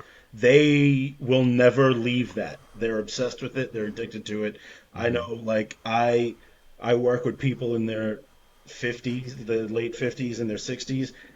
The TV has to be on at all times, and they're glued to it, and whatever it says is the gospel. Yeah. My granddad was like that. My mum's everybody's granddad is like oh man, shit he used to come out with. I'm like, where did you hear that? He was like, it was in the paper. I was like, bullshit. Exactly. Just ignore it. Anyone under 40 is like, if this is being in print media or it's coming from a news station, your gut reaction is they're lying to me. Yeah. Right? That's the base. Yeah. And I think it's very healthy that that's beginning to happen more and more. Oh, absolutely. 100%. Definitely. Yeah. I mean, look at when the Ukraine war started. If you guys remember, do you remember the Ghost of Kiev? Yeah. No. Yeah. This was something that started to go around right in the first hours of the war, which was like heavy push all over social media and TV news of this fighter pilot for the Ukrainians who was shooting down Everyone. tons of Russian MiGs, left and right, and he's a hero and he's saving the country. It was all fake. It was just like stories coming out. No one knew what was happening, and they just came up with a narrative and ran with it immediately. I think we're about to see the same type of thing with Israel that's happening as we speak. Yeah. Definitely. I have no fucking clue what's happening down there. No. Then China as well with Taiwan. Let's sit back and figure out what information is going to get out to us, and then we can a month from now we can figure out what has been happening in the last 3 days. Yeah. Yeah. Oh, absolutely. Yeah. If it was you never know the truth until after the fact. Mm-hmm. Is it Behind Enemy Lines, the Jude Law, where he's a Russian sniper? That was Enemy at the Gates. Enemy at the Gates. Yeah, it was in Stalingrad. Yeah, where he good movie. Bad accents, but good movie. Oh, it was a great movie. Yeah. But yeah, he basically becomes this like person that everyone sort of like looks Rallies up to. Yeah. It becomes like a propaganda movement, isn't it? Yeah, and he hasn't killed as many people as the papers say, but he's still out there. Right. Exactly. Yeah. That was Stalinism. That's fucking. Oh man, I might have to watch that movie. That I like the bird in it. She was in Mummy. She was in the Mummy. She was in the Mummy. I can't remember her name. Her arse in that is amazing because she is insanely hot. Yeah. She was in a movie called Envy with Ben Stiller and Jack Black. Did you ever see that? Oh yeah. Hilarious movie. Yeah. One of the most underrated. Didn't that comedies. have Christopher Walken in it? Yes, it did. He was the J-Man. Yeah. Fucking great film. Bizarre as fuck, but so good. Anyway, I can't remember what the point was. Yeah, Russell Brand's a cunt. But Rachel anyway. Ways. But the things he's saying are right. I don't discredit that. If you think whether they're right or wrong is irrelevant. It's just he should be allowed to say them, and it's kind of clear to people who are paying attention that he's being made to not be able to say it. Yeah. Yeah. They're trying to silence him. Yeah. Yeah. I mean, definitely. If he's a piece of shit back then, he's going to be a piece of shit now anyway. Whether he's fucking sober or what. I'm not running to listen to his fucking. Listen, I tried to for this question. I was listening to his episode of Joe Rogan, and I just wanted to strangle the fucking life out of him. It was just fucking driving me mad. Oh. So yeah, hopefully that answered your question. So this listener says, I have a job opportunity coming up that I've been waiting for a long time. Only problem, the company's offering me the role. It's based out in Finland. It's my dream job, but it means moving to a country I don't know and have no connections to, let alone know the language. Do I wait and pray that something comes up in the UK, or do I uproot my life and take the chance in another country? Many thanks. Wow. That's huge. I would go for it. I mean, as long as you don't have anything tying you here. Like, if you're a young man, why would you not, I get, like, family stuff, like, if you don't want to uproot, a wife and kids. But if you're all alone, do you guys know this man personally? No. That was just he's written in a few times, and is this a regular listener? No, he's a fresh. Oh, it's a new one. Yeah. I mean, fresh one.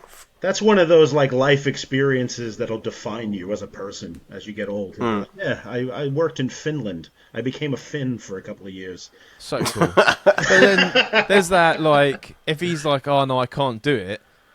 I don't know what the job is, but the jobs in the UK are shit. And, like, if he missed out on it and down the road, he's like, I should have bit the bullet. You know what I mean? He's done it. Yeah, I think if he goes into it, gets the experience in the role, then he can pick up one... or a similar job here, easily done. If he's already got the experience in the role. Is the job market really bad over there right now? Oh, it's crap. It can be, yeah. Especially in Scotland. Scotland's dire. I guess it is everywhere. Compared to England. Even though they want independence and we've got no jobs, no oil, no electricity. Yeah, what was that all about, that big referendum? What was that? They basically feel that they can do it on their own, but they've sold everything. Mm-hmm. So all of our turbines or wind turbines that they're really happy about are owned by like the French. They like, oh, we've got oil reserves, but they won't touch them. Right. I mean, you've got no revenue. That the banks were like, you're not going to be allowed to use the pounds. You're going to have to use your own thing. And then they're like, we want to be on our own, but as soon as we leave the UK, we're going to join the EU. It's like, well, that's more people than the one country. Yeah, right. It's the anti-Brexit thing. Yeah. So it's like, but it will never fucking happen. I think were they receiving like tons of benefits from being in the EU? Just the Scots themselves. I remember when Brexit happened. Scotland was overwhelmingly to stay in. Yeah. As England was out. They had a big to do, and correct me if I'm wrong, with this whole Scottish independence thing. There was like a big thing with nuclear submarine bases at Scapa Flow in like Scotland and stuff, right? Yeah. Do you guys know about this? I don't know about that, no. Like there was a lot of things around. There's a military base up in the islands as well, which was under. We've got British. I think NATO uses the naval bases in Scotland to kind of monitor what the Russians do in the Arctic Sea, and if Scotland was to go independent, it would jeopardize that. So. There may be some global influences, dictating what the Scots are allowed to get away with as far as... It just, the whole thing baffles me. Because it's like, if you ask a Scottish person about England giving them money, they're like, no, they don't. But then, during COVID, the first lockdown was, everyone was involved. And then Sturgeon actually went on the radio and she was like, oh yeah, there'll be a second lockdown. We need it. But she'll be like, there's only going to be a second lockdown if England can pay for it. Oh. So it's like, nice. Well, how can you say that they don't get any money when you're like, well, we can't do a lockdown. Everyone's life's at risk unless someone's like, oh, here you go, here's a bit of money. So it's... The independence thing is really weird because my dad is from Scotland, from Edinburgh. Mm-hmm. And he's lived in England. We always take the piss. We say he's basically English now. He's lived in England for like 30 years. Does he hate that? But he's still got... He hates it. Yeah? Because Scottish people hate English people. And my dad's like, when I'm going to vote for them to be independent. I was like, Dad, you've been living fucking Luton for the last 30 years. You can't vote for independence. I said, there'll be a hard border. That's one of the things they tried to avoid, is doing a hard border. Mm-hmm. And it could be a potential for another Northern Ireland situation, and they didn't want to do it. So... Yeah. That would be 20 years of fucking war, wouldn't it? It won't happen. Internal war. It won't happen. I mean, there were a lot of people saying that the UK as it exists wouldn't survive Queen Elizabeth, her death. She seemed to be, at least symbolically, the thing holding the whole place together. I mean, you guys tend to hate each other for long periods of time over there. Oh, yeah. We hate everything. We even different towns hate each other. Yeah. Everything is like, oh, we wish it was hot, and then when it's hot, they're like, fuck, this sucks. Wish it was cold. It's just a turmoil. Life is turmoil. What's the current feeling on the streets about the monarchy? It's basically finised in Scotland. Really? It's very divided. Yeah, there's people like me who do not give a shit about. That basically the monarchy are just like a tourist trade for people like me. Mm. But there's some people that are really into them, like they go and fucking camp outside Buckingham Palace and shit like that because they're obsessed and they wear like badges on their hats and shit. They're just fucking mental. But there's a big divide. That's like the uber traditionalists, right? Like the nationalist folks. I don't know. I mean, it's as an American, we tend to look at it as an archaic thing that doesn't need to exist. But part of me, I've been an Anglophile my whole life. I love England. My grandmother instilled that in me. I grew up with stories about the Blitz, and I don't know. Part of me is I always admire from afar the monarchy. I want it to continue. I miss the empire. You know, Oh, me too. I Get thought rid of that the was fucking parliament. They can get to fuck. Give it back to the except not yeah. Charles is a fucking loon bag. I wouldn't give it to him, but Elizabeth should have been. She was top notch. But yeah, no, Finland's a really nice place. Like, yeah, there's not a lot, depending on where you end up. Like, I have a mate that lives in Finland, nicest fucking guy. Like, I Yeah, quite happily, yeah. Yeah, I mean, a it's lot of one of great those. bands in Finland. A lot of great There are, melodies. definitely. Yeah, there absolutely are. I still reckon it would, like, friends and that should be supportive anyway, but, like, family are always going to be supportive. They're not going anywhere. I mean, if you go for a year or two, the language is nothing because if they're hiring from out of Finland in other countries, there's going to Yeah, be you got a loads bunch of of people foreigners there. anyway. Yeah. I So can that's imagine Finland would be very much like Amsterdam's Yeah. is very much. Everyone speaks with an American accent because they all watch TV all the time, American shows all the time. a Is lot that of So I can people imagine English. Finland's like that. Does that Yeah, really that happen? happens. Yeah. Wow. Can you guys do an When I American was in accent? No. when I was in when I was in Amsterdam, I was smoking a lot of weed because weed's legal over there, That's and what you're supposed to me do and the when you go boys there. were Yeah. absolutely stoned, and we were walking around, and I was convinced that we were in America for about 20 minutes because no one spoke. No one spoke with a fucking Norwegian accent at all. Dutch. All the clogs going around. Yeah, no, I think it's a no-brainer for me anyway because I know, depending on what your situation in the UK, it's not really great over here. And if a job opportunity comes up that you really, really want, then I mean, there's not much stopping you. Like, unless you said like you've got kids, they've got That would to be be the in only school. thing to hold Yeah, someone back, a wife and kids. Otherwise, what are you doing? Go. yeah. Try Gotta be on the something fucking new. plane already. Yeah. You know what I mean? It's Finland. It's not like you're going to, someplace horrible. It's Oh, it's gonna Yeah, be true. absolutely Helsinki's beautiful. probably nice. Can you imagine it? And then when it's like really fucking snowing, everyone just gets together and gets blitzed. Like, Yeah, I'm sure the place just shuts down. yeah. Yeah. They basically just huddle together for warmth and just get fucking crunk. Like I penguins. think, The, I think it's far enough north where it's like one of those places that's dark 6 months of the year. Too. Yeah. So, And that's another reason just to get drunk. They are drunk all the fucking time. It's amazing. And my mate who's Finnish, all the places there, like his apartment block and that, had like saunas. He was like, oh yeah, no, I booked the sauna. I can't talk. I've got to be gone in like 10 minutes. And I'm like, all right. Then. That's amazing. yeah. Like, why the Yeah, fuck it's only a 3-hour flight from London. yeah. 33 quid return. There you go. That's not bad at I all. might join you, mate. Might come out Yeah. for a day. That's Yeah. like me going to Florida. Exactly. Yeah. So get off your fucking ass and do it. Yeah. Unless obviously there's another reason, then that's another email for another time. But do it. No reason why you shouldn't do it. Right. Last email. So this listener says, "Hey, you pair of beauties. Sad news. After all the arguing with the lads, we're now not moving in our house share together. Some sour apples ruined it for the rest of us." It sounds. It's been a long time coming, Yeah. isn't it? It sounds like after all the problems, it's probably best not to share a house with these people. So you dodged it. They were a like bit arguing over money and stuff like that before they'd even moved in. there. Yeah. What happened to the lads? They were. It was also like, well, yeah. That's not even a thing. Like, lads will fuck each other over any thing they get. Oh, what's that? Bros before hoes. Oh yes. Yeah, bollocks. Yeah. I don't know what crackhead made that up. Nobody Fucking- follows that. No. I just watched Even- a movie last night. It's called The Ritual. Oh Oh yeah, yeah. You seen it? Yeah. Yeah. It's great. yeah. They went on a lads trip to Sweden. Even a hint of a woman, then you're No, fucked, yeah, mate. none. Yeah, I mean, yeah, bros, that's a stupid fucking sentence.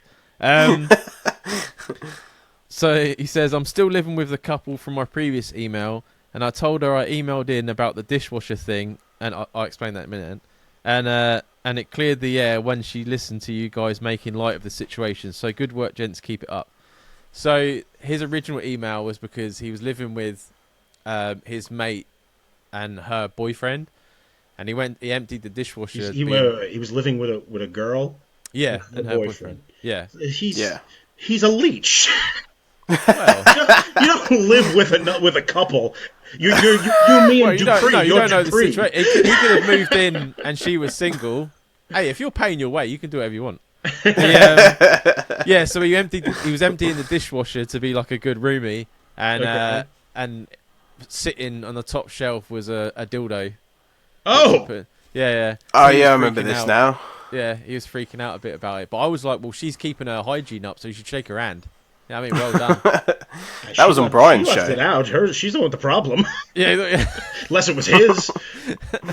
We were saying, like, it's not like she, like, shuffled to the dishwasher while it was in and just went whoop and popped it in. And dropped it in, yeah. But we would discuss this. We didn't even realise women did that. But it says on Apparently Google it's a well-known can. thing, yeah. It disinfects it and keeps it clean. I mean, well done to her. You wash it by hand, and I imagine that might get a little weird. It's like soap on a rope, isn't it? Trying to hold on to it. So he says, I saw Jamie is away again. He kept that quiet this time. Rhodes is a lovely place. I can't wait to hear some stories. He didn't keep. I always take the piss out of him when he goes on holiday because he's doing it all the time. So he says, anyway, I have a girl and she's nice and she's ticking the boxes in most departments. But she is really not happy with the fact that I work with my ex. We split up over a year ago and work in the same office, but we rarely talk. And if we do, it is only in a professional sense. How do I go on about convincing my new girl that I'm not going to run back to my ex? And that it is a turn-off when she accuses me or even so much as asks me who am I texting all the time. Yeah, Thanks, that's guys. Annoying. Yeah. Nobody likes being accused of being a cheater when you're not. Yeah. Yeah, that sucks that he has to work with his ex-girlfriend. But I'm a proponent of putting a ring on it. You know, we how long are we gonna be a fucking bachelor for? How old? Yeah. I mean, I assume if they're listening, you guys are what, in your 30s? Yeah. Yeah, me too. I mean, if you've gotten to this point, I assume they're similar age. What are you waiting for? Fucking your 20s are over. Stop fucking around. Go marry this girl. Start a family. Be good to her. And all that shit will go away. That's basically what. Yeah, a bit of show of commitment, isn't it? Yeah, show a bit of commitment. Don't you, Jamie? Huh? Like before, I said that's basically what you did because I remember you were always having arguments, and then someone we're not going to mention got involved and was like, "Oh well, if he doesn't love you, it's because he hasn't given a ring." And then you went, "Oh yeah." The pressure started. Once you from gave that the ring, boom, it holds the whole. Well, no. After that, it was like, when are we getting married? But all like the accusing and that stopped like straight away. Yeah, because the way me and my wife got together was through cheating. So it was like I already had a bad rap before I started. So did she. A couple of home wreckers found each other.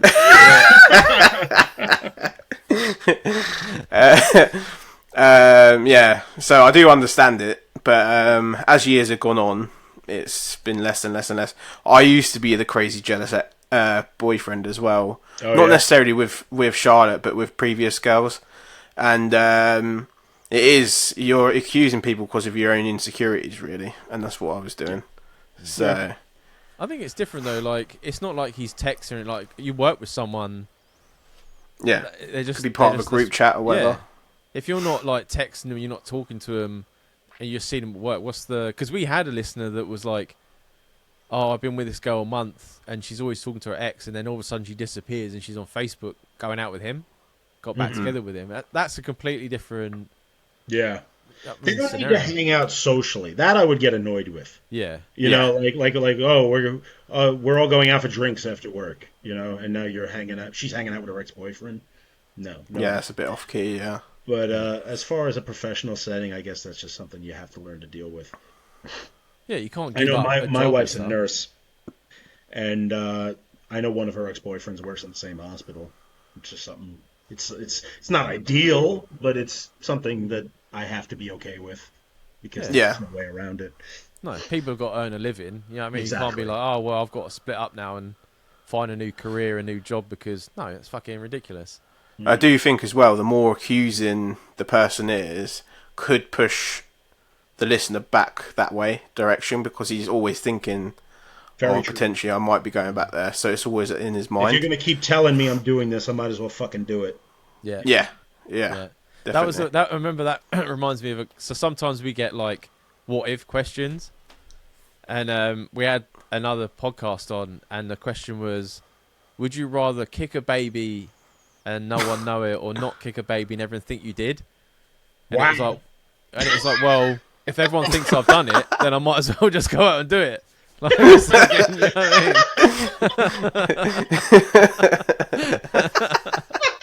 What a great question. Yeah. That was a really good one. It's like the trolley car. The what? The trolley car?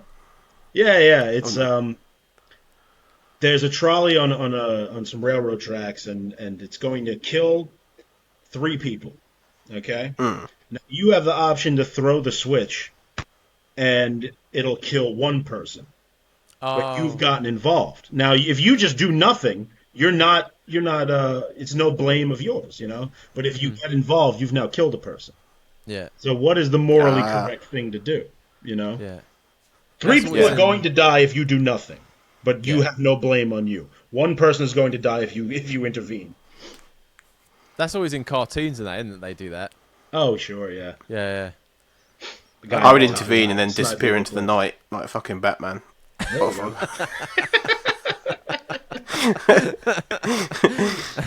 Jamie just lies to the end. No, I wasn't there. Yeah, no, I think this is definitely a conversation, and like you can't be like you got to be understanding, because obviously, like Jamie says, it's past traumas and things like that have caused this like nervousness. Because I had a girl, she was I think she was like schizophrenic by the end of it, but I worked in a bakery, and it was like, yeah, she's a nut job. Anyway, I worked in a bakery, and it was like all women. That's not my fucking fault. I mean, I got hired to bake. So I used to I didn't speak about my work because I knew she hated any time I spoke to a woman. And then she would go to me like, "How's your day?" And I'd be like, "Oh, it wasn't bad. Sarah did this." And she goes, "Why are you talking about her?" I was like, "You just asked me how my day. What do you mean? Why am I talking about her? You asked me how my day was." Oh, you didn't have to bring her up. And started an argument. And so, I mean, it's fucking mental, ballistic shit. So yeah, I can understand like why it's a turn off and things like that. But it's definitely a conversation that if she can't, even if they tick all the boxes, I mean, if they're batshit crazy, it's just gonna come out more and more and more. Well, it doesn't sound like she's batshit crazy. It sounds like she's a little bit jealous. And I think she'll get over it in time. And if she's ticking the boxes, you heard it from me. Put a ring on it. Just make it happen. You'll thank yourself later. Being married is actually good. It's fun. But you got it can be. It can be. Well, it can be. Yeah. I think Charlotte gave me like an ultimatum because I was a little shit when we first got together, and I was still going out acting as though I was out with the lads every weekend and accusing Charlotte of this and that. Charlotte basically just sent me a long... I knew when I got a paragraph through sent in text, I knew I'd fucked up. That's never good. And she basically said to me, if you carry on with what you're doing, then we're not going to last. And then that kind of sorted my act out. So maybe you just have to kind of be harsh to be kind at the same time. Yeah, I can see that. Yeah, say to her, look, this is affecting the relationship. I can't handle the constant accusations when nothing's happening. Suck it up, or you know what I mean, you get no ring. I'll keep it. Oh. So that's it. Thank you so much for coming out. We really appreciate taking the time to be on the show. If you it was my pleasure. I was very excited to do this. Yeah, I've wanted to do this for a while, but I just needed you guys to actually invite me. So thank you so much. Hopefully you were entertained by the emails, because sometimes we get some emails that are like just directed towards us. But I think there was these were good conversation pieces. I was happy to talk. But yeah, this is your chance now to plug what Brian has already plugged, to make it interesting. Yeah. So for anyone who doesn't know, I'm on a show called Reviewing History.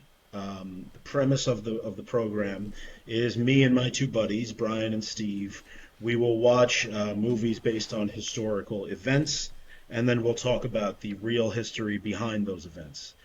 We get a little deep with it sometimes, but it's light and fun, and we make jokes. Brian has asked me to plug that on November 24th we will be releasing a Christmas special, Nice. and you have to pay for it. So the money for that will be going, at least half of it. Half of the money that we raise through that will go to the St. Jude's Children's Hospital. So it's like a little charity thing we're doing. And it'll be at least 2, possibly 3 full episodes of the show for Christmas, like Christmas themed stuff. So anybody who wants to be a part of that, we greatly appreciate it. We have a website you can visit, rviewhistory.com, I believe it is. No, rviewhistorypod.com, where you can buy T-shirts and hats and listen to the show. So thank you very much. Anybody who wants to come along, we greatly appreciate it. And, of course, listen to the Two Men No Hope podcast, even though if you're hearing this, you already do. So, thank you. Thank you. Thanks. No one's ever done that before. That was quite nice at the end of it. Pass over to you, Jamie, to outro us. Yeah, thanks again for coming on, Ant. We do appreciate you coming. As always, guys, if you want to send in any questions, any feedback, or any content ideas for the show to make our lives easier, send it into twomennohope@gmail.com. And that's it from me. And from me. And we'll hopefully have you back again, Ant. Anytime. This was very much a lot of fun. Thank you very much. Thanks so much. Right. See everyone later. Bye-bye.